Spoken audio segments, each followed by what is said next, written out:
मैं आज आपको बसंत पंचमी की कहानी विस्तार में बताती हूँ। बहुत प्राचीन काल की बात है, जब भगवान ब्रह्मा जी ने इस सुंदर सृष्टि की रचना की। तब और वायु तो थे, परंतु संसार में ज्ञान, वाणी और विवेक का अभाव था। मनुष्य होते हुए भी लोग मौन थे, विचारहीन थे और भावनाओं को व्यक्त नहीं कर पाते थे। चारों ओर एक अजीब सी नीरसता फैली हुई थी। देखकर भगवान ब्रह्मा चिंतित हुए। उन्होंने सोचा, यदि इस संसार में ज्ञान, भाषा और संगीत नहीं होगा तो सृष्टि का उद्देश्य कैसे पूर्ण होगा। तब ब्रह्मा जी ने गहन तप किया और अपने कमंडल से जल छिड़का। उसी क्षण एक दिव्य प्रकाश प्रकट हुआ। उस प्रकाश से एक सुंदर देवी प्रकट हुई। मां सरस्वती, मां सरस्वती। मां सरस्वती श्वेत वस्त्र धारण किए हुए थी। उनके हाथों में वीणा, पुस्तक और जपमाला थी। उनका मुख तेजस्वी था और नेत्रों में करुणा व शांति का सागर झलक रहा था। उनके प्रकट होते ही सृष्टि में पवित्रता और चेतना फैलने लगी। मां सरस्वती ने वीणा के मधुर स्वर छेड़े। उन स्वर लहरियों से मनुष्यों को वाणी प्राप्त हुई।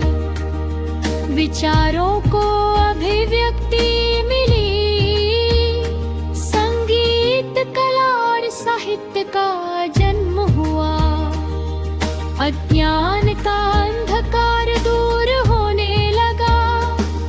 पशु पक्षी बोलने लगे, नदियां कल कल बहने लगी और हवा में मधुरता भर गई। सृष्टि पहली बार सजीव और आनंदमयी हो उठी। भगवान ब्रह्मा अत्यंत प्रसन्न हुए और मां सरस्वती से प्रार्थना की, हे देवी, आप सदा इस संसार में ज्ञान, विवेक और सद्बुद्धि का प्रकाश फैलाती रहे। मां सरस्वती ने वरदान दिया कि जो भी श्रद्धा से उनकी पूजा करेगा वह विद्या, बुद्धि और विवेक से संपन्न होगा। यह पावन घटना माघ मास के शुक्ल पक्ष की पंचमी तिथि को घटी। उसी दिन से यह तिथि बसंत पंचमी के रूप में प्रसिद्ध हुई।